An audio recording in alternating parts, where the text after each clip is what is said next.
रवि लामिछानेले भेट्न जाने कुरा गर्न साथै तपाईलाई मार्ने धम्की आयो। यो खास के हो सर, के हुँदैछ यस्तो? यहाँ एउटा धम्की आएको छ, म तपाईँलाई पठाइदिन सक्छु। हजुर, यो तपाईँले ठिकै भन्नुभयो। पूर्व गृहमन्त्री, उप प्रधानमन्त्री, जाजल्यमान नेता, मेरो रिलेटिभ्स पनि हो, रवि लामिछानेजी, जो मेरो मावली हुनुहुन्छ, आमाको मामापट्टिको साइडो छ।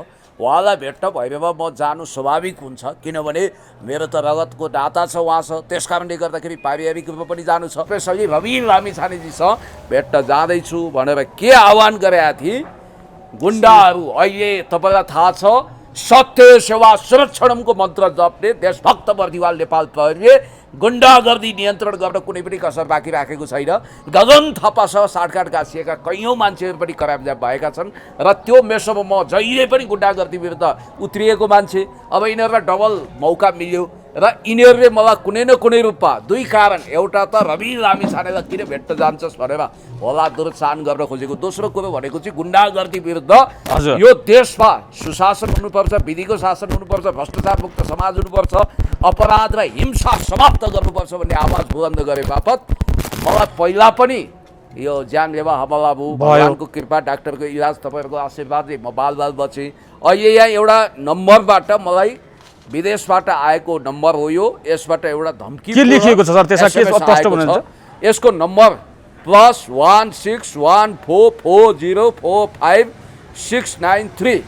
यो नम्बर मैले एआइजी साहबलाई पनि सम्प्रेषण गरिसकेका छु र नेपाल प्रहरीले यो विषयमा मसिनोसँग अध्ययन गरिरहेको छ। केटिएमभित्र हजुरलाई मार्ने प्लान गर्दैछन्, अलिक सतर्क हुनुहोला है भनेर यो नम्बरबाट मलाई धम्कीपूर्ण एसएमएस आएको छ। रवि लामिछानेजीको हकमा मैले स्पष्ट रूपमा भनेको छु। जीवी राई को कहाँ छन्? जीवी राई भनेको सहकारी काण्डको सोलेको गब्बर सिंह जस्तै हो। एक नम्बरको भिलेन भनेको जीवी राई हो। तर ल्याउन सकेन नि सरकारले, हेर्नुहोस् त, किन ल्याउन सकेन भन्ने कुरा आइरहेको छ। गृहमन्त्री रमेश लेखकजीलाई म भन्न चाहन्छु कि तपाईँले जीवी राईलाई पक्रिन्छु, कानुनी दायरामा ल्याउँछु भन्नुभएको थियो। सम्माननीय प्रधानमन्त्रीज्यूले आदेश पनि दिनुभएको छ। तपाईँ के हेरेर बसिरहनु भएको छ? अपराधी र गुन्डाहरू अब केक काटेका छन्, दिन दहाडे हेर्नुहोस् करोडौँ खर्च गरेका छन्। राजनीतिक संरक्षणका गुन्डाहरू नेताहरूसँग फोटो सेसन गरेका छन्, सेलिब्रेटी जस्तो बनेका छन्। यस्ता गुन्डा र अपराधीहरूलाई ठिक गरौँ। नेपाल प्रहरीले धनराज गुरुङकोलाई एउटा कानुन, रवि लामिछानेकोलाई अर्को कानुन पक्कै पनि हुँदैन। संविधानले धनराज गुरुङलाई जति चिन्छ रवि लामिछानेजीलाई पनि त्यतिकै चिन्न पर्ने हो। त्यस कारण मैले भनेको कुरा के हो भने, यदि रवि लामिछानेले गडबडी गर्नुभएको छ भने प्रमाणसहित आउँछ भने त हामीले उहाँलाई जोग्नुपर्छ भनेका छैनौँ। तर गगनले भनेको प्रमाण चाहिँ कहाँ गयो? केवाइसी फर्म भरेको देखाइदिउँ, देखाइदिउँ भनेको कहाँ गयो त? यो गगन थापा भनेको कुनै न्यायाधीश पनि होइन, वकिल पनि होइन, बहस गर्न पैरवी गर्न आएको मान्छे पनि होइन। उहाँले पोलिटिकल स्टन्ट गर्नुभएको, वक्तव्यबाजी गर्नुभएको। गगन थापा कौन सा दुधले धोएको मान्छे हो? रवि लामिछानेलाई विभेद गर्ने होइन। जीवी राई कहाँ छन् उनलाई ल्याउने, निष्पक्ष अनुसन्धान गर्ने, दुधको दुध पानीको पानी छुट्याउनुपर्छ। दोषी ठहरिए कारवाही गर्नुपर्छ, निर्दोष भए क्लिन चिट पाउनुहुन्छ, बस सिद्धि। म नजाँदा रविजीको मनमा एउटा खालको जिज्ञासा हुन्छ, मेरो भाइ किन आएन, पुण्य गौतम भन्नेवाला होला, त्यस कारण पनि म जान्छु। अनि अर्को कुरो के छ भने, कसैले मेरो बारेमा भलो चिताएर ओहो पुण्य गौतमजी भविष्यमा मन्त्री भइदिए हुन्थ्यो, सांसद भइदिए हुन्थ्यो, यतिको ट्यालेन्ट मान्छे पार्लियामेन्टमा हुनुपर्छ, गरिब जनता, गरिब दुखी रोगी असहायलाई उहाँले 30औं लाख दान गरिरहनु भएको छ। यतिको मान्छे राज्य सत्तामा भोलि मन्त्री प्रधानमन्त्री भए देशको काचुली फेर्थ्यो, देशले बदलिन्थ्यो, देशको चोला बदलिन्थ्यो भनेर यदि कसैले सोच्नु भएको छ भने तपाईँहरूलाई म निराश गराउँदिनँ। अदालतले एउटा बाटो खोल्छ र उहाँलाई बाहिर आउन सहज हुन्छ।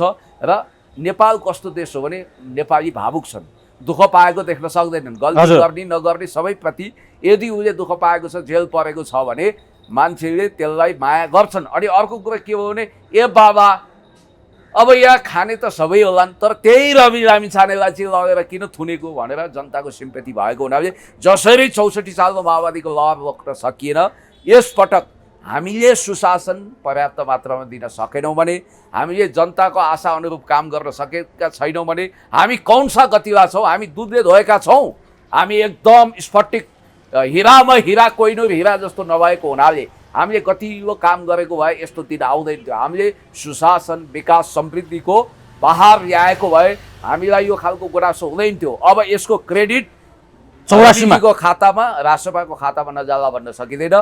तर एउटै कुरो के भने अब रविजीको मात्रै स्वतन्त्र पार्टी रहन्छ कि अब हर्कजी, बालेनजी अथवा कुलमानजी मिलेर नयाँ फोर्स खडा गरेर फेरि वैकल्पिक धार आउने हो कि? हाम्रो सूर्यको रातमा ताप कति कडा थियो पहिला, अनि रुखको छारी मुनि मान्छे ओत्रिन गयो। अब टिङ टिङ टिङ टिङ घन्टी बज्यो भने त्यतै गुटुटु दौडियो भने नेपाली जनता हो, तपाईँले थामेर थामिन्छ। त्यसकारण गतिलो काम गर्नु पर्यो। गतिलो काम गरिसकेपछि अरूलाई गुनासो गर्ने होइन। हामी काङ्ग्रेस एमाले खबरदार, सावधान। भोलि राष्ट्रपाको आँधीले बेगले चलेको हावाहुरीले हाम्रो टोपी उडाउन पनि सक्छ, सम्हालेर राख्नुपर्छ। जनता कसैको बदुवा मजदुर होइनन्, जनता कसैको आदेश पालक होइनन्। जनता जनार्दन हुन्, जनता भगवान हुन्। जनता रूपी भगवानलाई हामीले हमेसा सेवा गर्नुपर्छ र जनताले जे मेवा दिन्छन् त्यो खाने हो र राजनीति भने स्वयंसेवाको कुरा हो। त्यस कारणले जनताभन्दा हामी ठुला, आई एम द स्टेट भन्ने लुईको फुई लगाउनु भएन।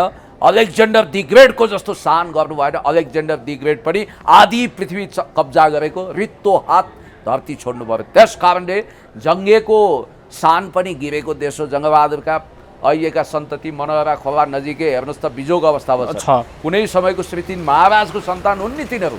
त्यसकारण घमण्ड किञ्चित गर्नु हुँदैन। उपकारी गुणी व्यक्ति निहुरिन्छ निरन्तर, फलेको वृक्ष हेर नझुकेको कहाँ छ र?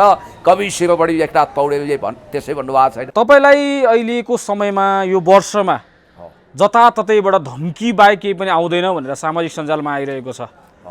यो हिजो पनि तपाईँलाई जब रासपाका नेता रवि लामिछानेले भेट्न जाने कुरा गर्न साथै तपाईँलाई मार्ने धम्की आयो। यो खास के हो सर, के हुँदैछ यस्तो? यहाँ एउटा धम्की आएको छ, म तपाईँलाई पठाइदिन सक्छु। हजुर, यो तपाईँले ठिकै भन्नुभयो। पूर्व गृहमन्त्री, उप प्रधानमन्त्री, जाजल्यमान नेता, मेरो रिलेटिभ्स पनि हो, रवि लामिछानेजी, जो मेरो मावली हुनुहुन्छ, आमाको मामापट्टिको साइडो छ।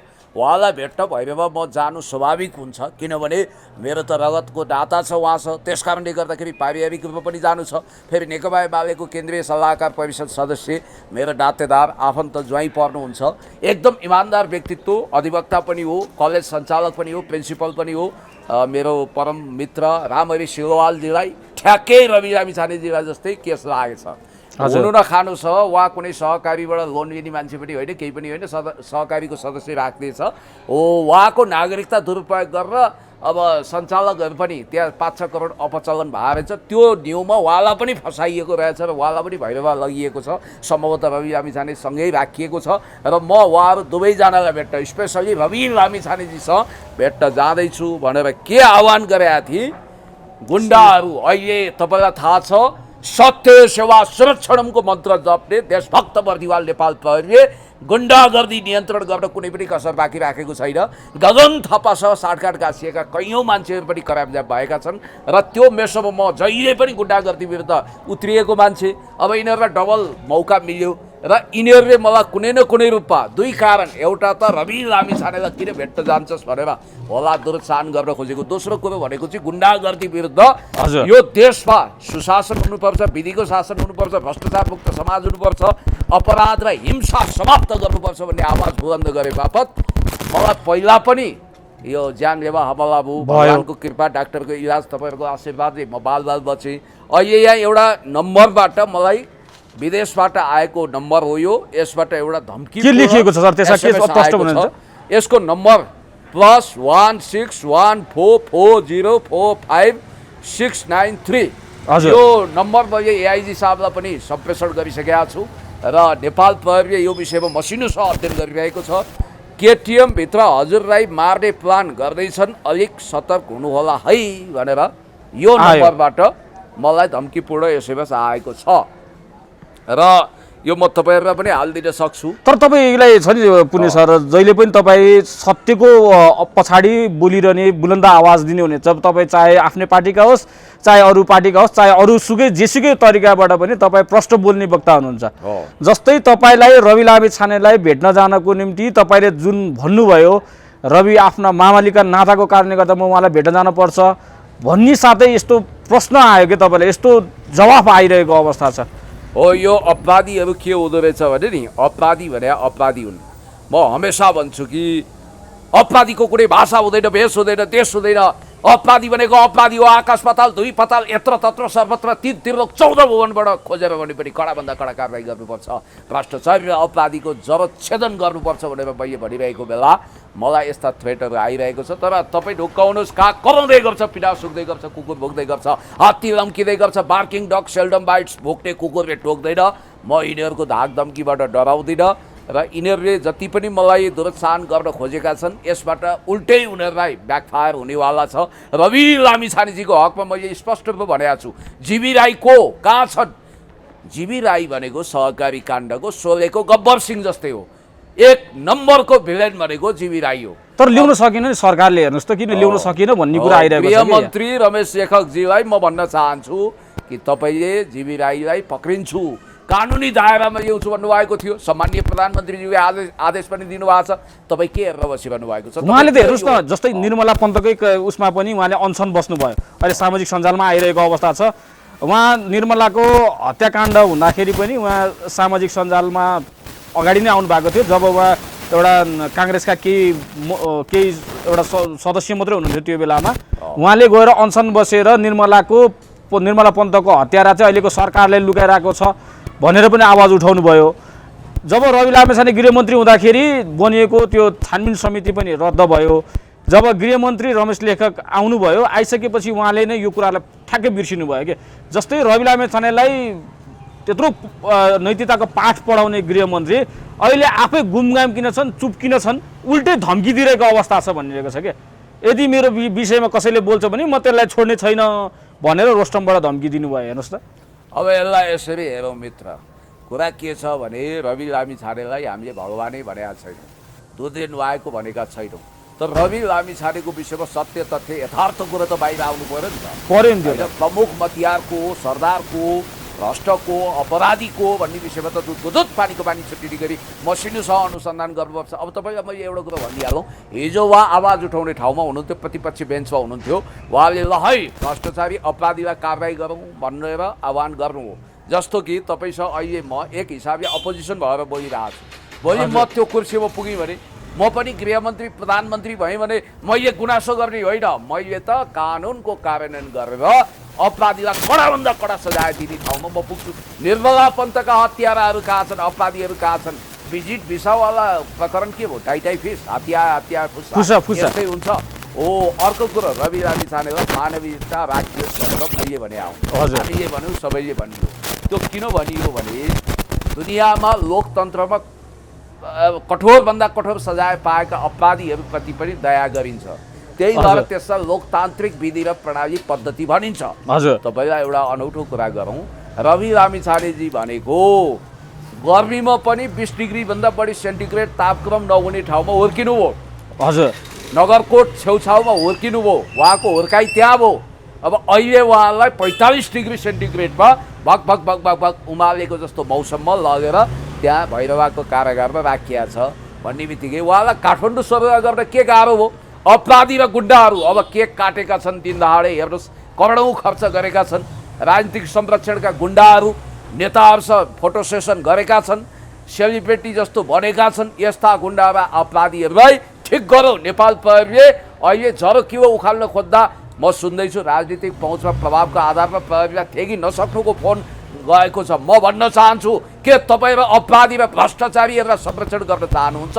त्यो नगर्नु होला। सम्माननीय प्रधानमन्त्री, एउटा कुरो, सम्माननीय प्रधानमन्त्री केपी शर्मा ओलीज्यूले पनि कडा आदेश दिइसक्नु भएको छ। अब जहाँसम्म रवि लामिछानेजीको कुरा छ, म प्रश्न भनिदिन्छु, सिग्नेचर क्याम्पेन भनेको उहाँहरूको पोलिटिकल मोमेन्ट पनि हो, कानुनी हिसाबले अलिकति रविजीलाई राहत दिनको लागि गरेको क्याम्पेन पनि होला। तर कानुनी भन्दा ज्यादा 84 को चुनावलाई टार्गेट गरेर उहाँहरूले मिसन चलाएको, मिसन 84 को एउटा सन्देश हो र रवि लामिछानेजी कति अदालतले रहिम राख्छ, अदालतले अहिले उहाँको मुद्दा खारेज गर्यो भने राम्रै हो, म त खुसी नै हुनेछु। होइन भने कमसेकम उहाँलाई जमानतमा मुद्दा लड्ने मौका दिएर बाहिर ल्याइनेछ भन्ने मलाई लाग्छ। र तर यही केसमा हेरिँदाखेरि छ नि पुण्य सर, जस्तै ऋषिकेश पोखरेलको अब श्रीमती हुनुहुन्छ होइन, धनराज गुरुङको श्रीमती हुनुहुन्छ, त्यसपछि आएर सहकारीमा प्रत्यक्ष संलग्न भएका व्यक्तिहरू सूर्य थापाले 82 जनाको नाम लिस्ट पेश गरेकोमा काङ्ग्रेसमै त्यो धेरै प्रधानमन्त्रीका आफ्ना मान्छेहरू छन्, काङ्ग्रेसलाई चाहिँ उन्मुक्ति दिइरहेको अवस्था छ। एकै दिन तपाईँको सिबिआई जान्छ, एकै दिन पक्रिन्छ, एकै दिन उनीहरूलाई चाहिँ धरोटीमा छोडिन्छ। तर रवि लामिछाने मात्र त्यो पात्र हुन् जसलाई जो सहकारीको सदस्य पनि छैनन्, जुन सहकारीबाट प्रत्यक्ष ऋण पनि ल्याएका छैनन् भनेर बोलिएको सम्माननीय प्रधानमन्त्री केपी शर्मा ओलीले छानबिनै गर्न पर्दैन भनेका, आइजिबीले पनि छानबिनै गर्न पर्दैन, केही केस आएको छैन भनिएको छ। तर जब काङ्ग्रेसको सत्तामा पुग्ने साथ रविलाई यसरी निचारियो कि कहीँबाट उम्किने बाटो पनि दिएन। अघि तपाईँले भने जस्तै अड्डा सार गुन्डाले बरु यहाँनिर के गरे भने राज पाइरहेका छन्, तर अड्डा सारमा रविले एउटा मानवीयताको आधारले पनि आफ्नो ठाउँमा आउनको निम्ति, गृह जिल्लाबाट आउनको निम्ति पनि रोकिएको अवस्था छ। यो किन यस्तो राजनीतिमा किन यस्तो उतार चढाव भइरहेको छ? राज्य भनेको सबैको लागि बराबर हुनुपर्ने। टोनी ब्लेयरको एउटा भनाइ याद आउँछ, जब उनी प्राइम मिनिस्टर इलेक्टेड भए, लेबर पार्टीका केही मान्छेहरू गएर केही कुरामा लबिङ गर्दाखेरि उहाँले कडा जवाफ दिनुभएको थियो। हिजोसम्म म पार्टीको तर्फबाट एउटा नेता थिएँ, अहिले म देशको प्रधानमन्त्री भएको छु, मेरो लागि रिपब्लिकन र लेबरमा केही विभेद छैन, उस्तै हो भनेर भन्नुभएको थियो। हजुर, शासन प्रशासनमा पुगेका मान्छेहरूले म प्रधानमन्त्री हुँ, फलाना पार्टीको होइन, म देशको प्रधानमन्त्री हुँ, म देशको गृहमन्त्री हुँ भन्ने हिसाबले हेर्नुपर्छ। त्रेतायुगको कहिले जस्तो कसैका काखा कसैका पाखा गर्नु हुँदैन, यो गलत हुन्छ। र जहाँसम्म मलाई लाग्छ हिजोको आइजी साहब, अब बसन्त कुँवरजीको कुरा तपाईँले गर्नु होला, त्यतिखेर अब गृहमन्त्रीज्यूको डिफेन्समा उहाँ बोल्नु, रवि लामिछानेजीको डिफेन्समा बोल्नु अनौठो होइन, किनभने प्रहरी प्रशासन भनेको राज्यको सहायक अङ्ग हो होइन। तर एउटा कुरो चाहिँ प्रश्न के छ भने धनराज गुरुङको लागि एउटा कानुन, रवि लामिछानेको लागि अर्को कानुन पक्कै पनि हुँदैन। संविधानले धनराज गुरुङलाई जति चिन्छ रवि लामिछानेजीलाई पनि त्यतिकै चिन्न पर्ने हो। त्यस कारण मैले भनेको कुरा के हो भने यदि रवि लामिछानेले गडबडी गर्नुभएको छ भने प्रमाणसहित आउँछ भने त हामीले उहाँलाई जोग्नुपर्छ भनेका छैनौँ। तर गगनले भनेको प्रमाण चाहिँ कहाँ गयो? केवाइसी फर्म भरेको देखाइदिउँ भनेको कहाँ गयो त? यो गगन थापा भनेको कुनै न्यायाधीश पनि होइन, वकिल पनि होइन, बहस गर्न पैरवी गर्न आएको मान्छे पनि होइन। उहाँले पोलिटिकल स्टन्ट गर्नुभएको, वक्तव्यबाजी गर्नुभएको, गगन थापा कौन सा दुधले धोएको मान्छे हो। उहाँको विषयमा अनेक मनोहर कहानीहरू हामीले सुनिरहेछौँ। बाख्रा पालनको सन्दर्भमा कृषि अनुसन्धान केन्द्र प्याक्टबाट 14 करोड अनुदान दिएको कुरो भनेर रवि लामिछानेजीले पार्लियामेन्टबाटै आवाज बुलन्द गर्नुभयो, तर कारबाही गर्ने ठाउँमा हुनुहुन्थ्यो, गर्न सक्नु भएन। त्यो बेग्लै कुरा हो। त्यति मात्रै होइन, 2008 देखि अमेरिकन की कन्ट्याक्ट पर्सन ग्रुपबाट देशको महत्त्वपूर्ण सूचना विदेशमा सप्लाई गर्ने मान्छे भनेर पनि उहाँलाई रवि लामिछानेले चार्ज लगाउनुभयो। तर गगन थापा कौन सा दुधले धोएको मान्छे हो? उहाँले के विकास गर्नुभयो? उहाँले के गतिलो काम गर्नुभयो? अहिले पनि गुन्डाहरूले उहाँसँग फोटो खिचेको दृश्यहरू जताततै सामाजिक सञ्जालमा तपाईँले देखिरहनु भाइरल भइरहेको अवस्था छ। विगतमा अब घैँटे भनिने एकजना कुख्यात गुन्डा नाइकेसँग उहाँको हिमचिम भनेर स्टोरीहरू नै आउँथ्यो विभिन्न मिडियामा। तर यति कुरा भन्न चाहन्छु कि रवि लामिछानेलाई विभेद गर्ने होइन, जीवी राई कहाँ छन् उनलाई ल्याउने, निष्पक्ष अनुसन्धान गर्ने, दुधको दुध पानीको पानी छुट्याउनुपर्छ, दोषी ठहरिए कारबाही गर्नुपर्छ, निर्दोष भए क्लिन चिट पाउनुहुन्छ, बस सिद्धियो। जस्तै अहिलेको यो चुनावी माहौल आइरहेको अवस्था छ, रूपन्देहीमा राष्ट्रपाले घर घर गइरहेको अवस्था छ। केही समय अगाडि काङ्ग्रेस एमालेसँगै टोल सुधार समितिमा जुन भोट भएको थियो, चुनाव भएको थियो, काङ्ग्रेस एमाले त्यहाँनिर हारखा बेहोर्न पर्यो, 200 सिटै राष्ट्रपाको सिट आइपुग्यो टोल सुधार समितिमा।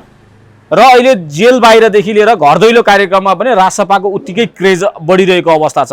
एउटा माओलीको कारणले गर्दाखेरि नि अब पुण्य सर पनि त्यहाँ जाने हो कि रविलाई भेट्न जाँदै हुनुहुन्छ, त्यहाँ चुनावको लागि प्रचार गर्ने हो कि अब आफ्नो माओलीलाई त केही गर्नुपर्ने हो कि भनेर कमेन्टहरू सेक्सनमा आइरहेको छ। र राष्ट्रपामा पुण्य सर राष्ट्रपामा जान पर्ने व्यक्ति हो भनेर पनि आइरहेको छ। अब यसलाई कसरी हेर्नुहुन्छ तपाईँ? अब म राजनीतिमा ढाँट कुरा गर्दिनँ, पदको लागि म आफ्नो आस्था र सिद्धान्तमाथि सौदाबाजी गर्दिनँ।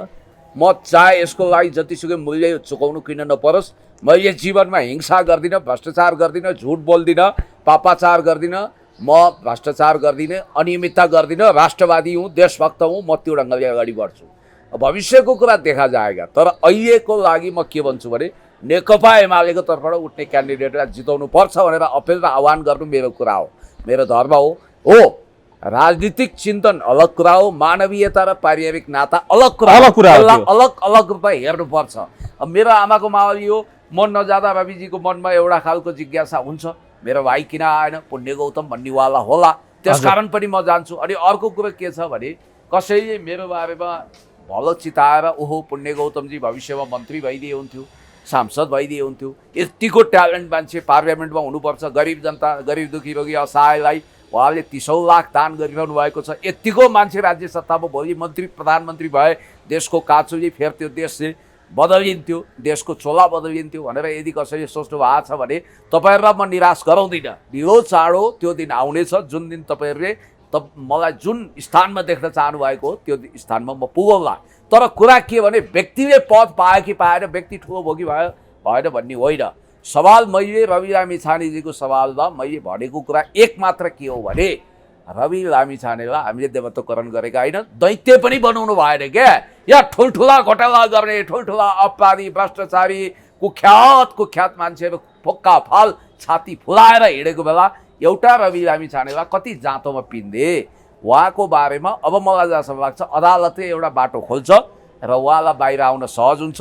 र नेपाल कस्तो देश हो भने नेपाली भावुक छन्, दुःख पाएको देख्न सक्दैनन्। गल्ती गर्ने नगर्ने सबैप्रति यदि उसले दुःख पाएको छ, जेल परेको छ भने मान्छेले त्यसलाई माया गर्छन्। अनि अर्को कुरा के हो भने ए बाबा अब यहाँ खाने त सबै होलान्, तर त्यही रवि लामिछानेलाई चाहिँ लगेर किन थुनेको भनेर जनताको सिम्पैथी भएको हुनाले जसरी 64 सालमा माओवादीको लहर रोक्न सकिएन, यसपटक हामीले सुशासन पर्याप्त मात्रामा दिन सकेनौँ भने, हामीले जनताको आशा अनुरूप काम गर्न सकेका छैनौँ भने हामी कौनसा गतिमा छौँ? हामी दुधले धोएका छौँ।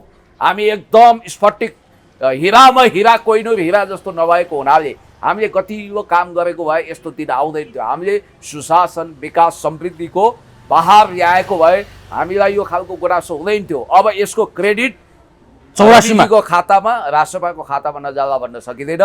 तर एउटै कुरो के भने अब रविजीको मात्रै स्वतन्त्र पार्टी रहन्छ कि अब हर्कजी, बालेनजी अथवा कुलमानजी मिलेर नयाँ फोर्स खडा गरेर फेरि वैकल्पिक धार आउने हो कि? म भन्छु नेपाललाई एउटा गतिलो वैकल्पिक धार चाहियो। हामी एमाले काङ्ग्रेसहरू सन्ताको उन्मादले ताईको फुरौला जस्तो जुरुक फुरुक भयो भने हामीलाई साइजमा राख्न पनि वैकल्पिक धार चाहिन्छ।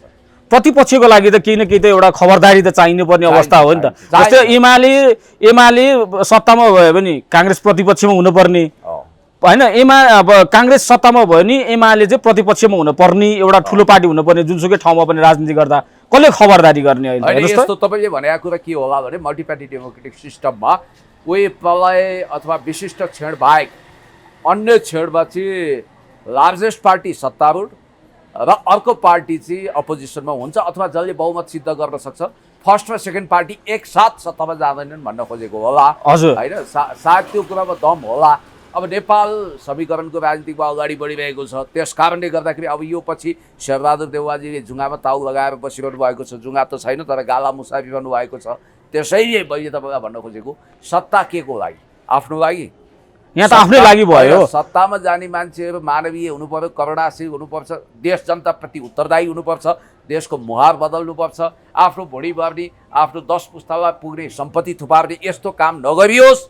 हो यही रियाक्सनको कारण मैले तपाईँलाई भने न्युटनको third law of motion, every action has equal but opposite reaction. प्रत्येक क्रियाको विपरीत समानान्तर प्रतिक्रिया यहाँ प्राप्त हुन सक्छ। त्यस कारणले गर्दाखेरि हाम्रो सूर्यको रात र ताप कति कडा थियो पहिला, अनि रुखको छारी मुनि मान्छे ओत्रिन गयो। अब टिङ टिङ टिङ टिङ घन्टी बज्यो भने त्यतै गुटुटु दौडियो भने नेपाली जनता हो, तपाईँले थामेर थामिन्छ। त्यस कारण गतिलो काम गर्नु पर्यो। गतिलो काम गरिसकेपछि अरूलाई गुनासो गर्ने होइन। अहिले तपाईँले देखिरहनु भएको छ विकृति विसङ्गतिको डङ्गोरमा बसेर हामीले ठुला कुरा गर्नु हुँदैन। यसलाई धोइ पखाली गरेर हामी अगाडि बढ्नुपर्छ। तर अहिलेको समयमा हेर्नु न, अब जस्तै रासपाको क्रेज एकदम सामाजिक सञ्जालदेखि लिएर युट्युबदेखि लिएर हरेक कुरामा चाहिँ रासपाको क्रेज नै बढिरहेको अवस्था छ होइन। हस्ताक्षर पनि 28 लगभग अहिले त 30-31 लाख पुगिसक्यो भनिरहेको छ। त्यहाँनिर गएका छन् पूर्व न्यायाधीशदेखि लिएर हिरो हिरोइनदेखि लिएर कलाकारहरूदेखि लिएर त्यसपछि आएर ठुल्ठुला पार्टीका नेताहरूदेखि लिएर काङ्ग्रेस एमालेकै नेताहरूसम्म त्यहाँ पुगिरहेको अवस्था छ।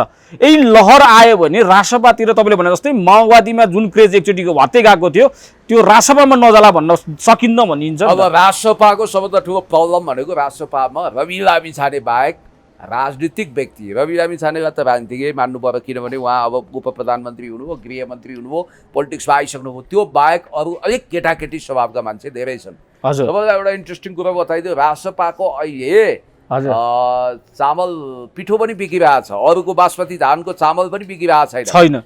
अहिले टिकटकमा केही मान्छे जो रासोपै होइनन् हजुर होइन, उनीहरू रासोपा भएको नाटक गर्दै गिफ्ट बटुलिरहेका छन्। ल हेर्नुहोस्, लाखौँ लाख गिफ्ट लिन सक्छन्, किनभने त्यहाँ रासोपा भन्ने यस्तो चिज भयो कि राजा मिदासले फलामलाई छोयो भने सुन हुन्छ भन्थे। रासोपा आउने बित्तिकै त्यहाँ एउटा आकर्षण पैदा भइरहेको अवस्था छ। या त रासोपाको यो आकर्षणलाई कन्टेन गर्न हर्क साम्पाङ, बालेन शाह र कुलमानजीहरू सहितको एउटा वैकल्पिक फोर्स जन्मिनुपर्छ, होइन भने रासोपालाई बाल राखा गर्न अहिले कमसेकम गाह्रो छ। र म यति कुरो भन्छु, रूपन्देहीको आसन्न चुनावको विषयमा त रासोपा अलिकति क्लियर कट छ जस्तो मलाई लाग्यो। टिको लाएर ल्याउने होइन आदि इत्यादि भनेर स्वर्णिमले स्ट्याटस लेख्नुभयो। यसको मतलब के टिको लाएर पहिला ल्याइन्थ्यो त? यो होइन होला। स्वर्णिम वाग्ले भन्दा पनि त्यहाँको मूल पात्र भनेको रवि लामिछानेको आत्मा ट्रान्सप्लान्ट भए जस्तै डिपी अरियाल हो। त्यस कारणले गर्दाखेरि म तपाईँलाई प्रष्टाप्रष्टि भन्छु कि रासोपाभित्र अब सागर ढकाललाई उम्मेदवारी बनाउनुपर्छ भन्ने मत छैन। सागर ढकालको फेरि अस्थिरता देखियो, एनजिओको जागिरे, घरि डडेलधुरामा सबै नाचेको छ, घरि बुटल आएको छ, भोलि अर्को ठाउँमा चुनाव होला, त्यहाँ जानु होला। त्यस कारणले गर्दाखेरि चुनाव भनेको केटाकेटी आए, गोली खेलाए, मट्याङ्ग्राको सत्यानाश भने जस्तो होइन। यो सिरियस म्याटर हो र हामी काङ्ग्रेस एमाले खबरदार, सावधान। भोलि रासोपाको आँधीले बेगले चलेको हावाहुरीले हाम्रो टोपी उडाउन पनि सक्छ, सम्हालेर राख्नुपर्छ। म चाहिँ डर चाहिँ रहेछ। अस्ति सम्माननीय प्रधानमन्त्रीले पनि भन्नुभयो रासपामा 31 लाख मत पुगिसकेपछि अब 3 करोडै पुग्ने हो कि भनेर उहाँले एउटा मजाक सहित त्यो हाँसीबेत पनि गर्नुभयो के। वक्रोक्ति हो, व्यङ्ग्योक्ति हो। तर एउटा कुरा, जनता कसैको बदुवा मजदुर होइनन्, जनता कसैको आदेश पालक होइनन्। जनता जनार्दन हुन्, जनता भगवान हुन्, जनता रूपी भगवानलाई हामीले हमेसा सेवा गर्नुपर्छ। र जनताले जे मेवा दिन्छन् त्यो खाने हो र राजनीति भने स्वयंसेवाको कुरा हो। त्यस कारणले जनताभन्दा हामी ठुला, आई एम द स्टेट भन्ने लुईको फुइँ लगाउनु भएन। अलेक्जेन्डर दि ग्रेटको जस्तो सान गर्नु भएन। अलेक्जेन्डर दि ग्रेट पनि आधी पृथ्वी कब्जा गरेको, रित्तो हात धरती छोड्नु पऱ्यो। त्यस कारणले जङ्गेको सान पनि गिरेको देश हो। जङ्गबहादुरका अहिलेका सन्तति मनोहरा खोला नजिकै हेर्नुहोस् त बिजोग अवस्थामा छ। कुनै समयको श्रीतिन महाराजको सन्तान हुन् नि तिनीहरू। त्यसकारण घमण्ड किञ्चित गर्नु हुँदैन। उपकारी गुणी व्यक्ति निहुरिन्छ निरन्तर, फलेको वृक्ष हेर नझुकेको कहाँ छ र। कवि शिरोमणि लेखनाथ पौडेलले त्यसै भन्नुभएको छैन। अर्को कुरो, छोटो बढेपछि भारी फुर्ती बढाउँछ, उर्रेको खहरे हेर कत्तिको गडगडाउँछ। गडगडाएर आएको छ, गडगडाएर आउनु हुँदैन, खहरे स्याप्पै हुनसक्छ। त्यसैले अब रासोपाले आफ्नो शक्तिलाई कङ्क्रिटाइज गरेर पोलिटिकली कति अगाडि जान सक्छ त्यो भोलिको कुरा हो। तर एउटा कुरा स्वीकार्नुपर्छ, रासोपाको जनलहर बढेको छ। त्यो कसैको कारण होइन, हाम्रो कारणले हो। हामी आफ्नो धारलाई सोझिन नसकेको कारणले गर्दाखेरि थैली मजबुत गरे पो अनि हाम्रो पैसा हरायो भनेर बुवाबासी गर्नु पर्दैन त। हाम्रो थैली नै कमजोर छ अनि हराउँछ त के गर्ने। त्यसैले मैले भन्न खोजेको बुढीमरी भन्ने होइन, काल पल्क्यो भन्ने मुख्य समस्या हो। लोकतन्त्रलाई धमिरा जस्तो भित्र कटकट खाने तपाईँहरूको प्रवृत्तिले गर्दा यहाँ सङ्कट आएको हो। के लोकतन्त्र ठेकदारी भन्छ नि पुण्य सर, किन चाउरी मरिच आफ्नै रागले सेम भएको हो त। अहिले दम्ब त्यही भयो नि। हेर्नु न, अब भिजिट भिजाको लागि दम्ब हेर्नुहोस् त। भिजिट भिजामा यदि मेरो बारेमा कसैले केही गर्छ भने मैले लेखेर राखेको छु भनेर जब उहाँले रोस्टमबाट धेरै दिनपछि उहाँले बोल्नुभयो, त्यहाँदेखि भिजिट भिजाको काण्डै सेलाएको अवस्था छ। कहाँ लेख्ने, सेवापत्रमा लेख्ने कि चक डस्टर लिएर पार्टीमा लेख्ने कि स्क्रिनमा लेख्ने कि अथवा कहाँ लेख्ने हो। अब लेखेर मात्रै हुँदैन, किनभने तथ्य आफै बोल्छ, तस्विर आफै बोल्छ भन्ने कुरो छर्लङ्ग छ। अब कुलिङ पिरियडको विषयमा हेर्नुहोस्, हाम्रो नाटक नौटङ्की त्यो राम्ररी खतिवटा मात्रै होइन, सबैको भित्रभित्रै कर्मचारीसँग मिलेबद्ध रहेछ, सेटिङ रहेछ। यस्ता ढोङ नौटङ्की नगरौँ। भ्रष्टाचार गर्ने मान्छे वास्तवमा कुख्यात हो र राजनीतिमा पेसा बनाएर आज कैयौँ मान्छे गाडी चढेका छन्, मलमा बसेका छन्। उनीहरूको दोस्रो धन्दा छैन के राजनीति भने कुद खाने मेलो हो। तर यस्तो रहेछ नि त पुण्य सर, राजनीतिबाट मान्छेहरू, राजनीतिमा लागेका मान्छे कहिले पनि रोडपति भएको छैन भन्छन् के। होइन, यस्तो हो, त्यसलाई यस्तो गर्नुपर्छ। ती केही मान्छेहरू जो 10-15% मुठीभर लुटेर हेरेर सारा राजनीतिज्ञहरू खत्तम हुन् भनेर त्यो धारणा पाल्नु भएन। अब कैयौँ मान्छे अहिले पनि हिलोबा चटाइमा गुन्द्रीमा बसेर जनताको सेवा गरिरहेका छन्। एक गाँस मिठो मसिनो खान नपाएर तडपिरहेका छन्। उनीहरू जनताकै लागि खटिरहेका छन्। त्यस कारणले गर्दाखेरि यसलाई अन्यथा लिनु हुँदैन। तर एउटा कुरा पक्का के हो भने राजनीतिलाई दलालीको माध्यम बनाउने र लुटी खाने भुटी ल्याउने लुटी खानेहरू कम छैनन् हो। यो दलालीकरणबाट मुक्त गर्नुपर्छ, देशमा औद्योगिकरण गर्नुपर्छ, विकास गर्नुपर्छ। हामी अन्तिममा छौँ पुण्य सर। जसरी अहिलेको यो जुन रासपाको जनलहर आइरहेको अवस्था छ, सदनदेखि लिएर सडकदेखि लिएर सबैतिर देश विदेशमा तातिरहेको अवस्था छ, अबको मिसन 84 भनेर जुन रासपाले राखिएका छन्, अहिले एमाले काङ्ग्रेस पनि मिसन 84 नै भनेर राखिरहेका छन्, जुनले चाहिँ 37-38 वर्षदेखि देश चलाएर आइरहेका छन्, उनीहरू पनि मिसन 84 भनेर हिँडिरहेका छन्। अब के होला राजनीतिक अवस्था? अब यो भिजन 84 हुनुपर्छ, पहिला मिसन 84 सफल पार्न। अब हरेक चुनाव मिसन बन्छ होइन, मिसन 84 मात्रै होइन, मिसन 89 पनि होला, मिसन 94 पनि होला, त्यो बेग्लै कुरा हो। हरेक 5 वर्षमा चुनाव आउँछ, अझ मध्यावधि पनि आउँछ। त्यस कारणले गर्दाखेरि हामीले जनताको बिचमा रिपोर्ट कार्ड लिएर जानुपर्छ। क्याटेगोरिकली हामीले टक टक टक टक टक बुदाहरू नोट गर्नुपर्छ, रोस्टर बनाउनुपर्छ। 1 नम्बर हामीले यो काम गरौँ, सुशासनको पक्षमा यो गरौँ, विकासको पक्षमा यो गरौँ, भ्रष्टाचार मुक्त समाज बनाउनको लागि यो कामहरू गरौँ भनेर हामीले बुदा नोट गरेर जनतालाई बुझाउन सक्नुपर्छ। जनताले हाम्रो मुखमा थुक्ने अवस्था नआओस्, हामीलाई छिछि दूर गर्ने अवस्था नआओस्, हामीलाई घृणा गर्ने अवस्था नआओस्। जनताले भन्नु वाह क्या बात, कति राम्रो काम गरेको, कति स्वच्छ छवि, हामीलाई तपाईँ जस्तै जनप्रतिनिधिको आवश्यक छ भनेर हामीलाई रेड कार्पेट बिछ्याउने दिन ल्याउन सक्यौँ भने हामीलाई वास्तवमा भन्ने भने हाम्रो यो लोक पनि सुध्रिन्छ, परलोक पनि सुध्रिन्छ। होइन भने जनता रूपी भगवानले हामीलाई वज्रमुक्का चखाउँछन्, सजग भए हुन्छ। फेरि अब आकाशको राहु पातालको केतु एकचोटि नपरि कसरी चेतु पटक पटक हन्डर ठक्कर खाएर पनि हामी चेत्दैनौँ भने हामी सिद्धिन्छौँ। That's all.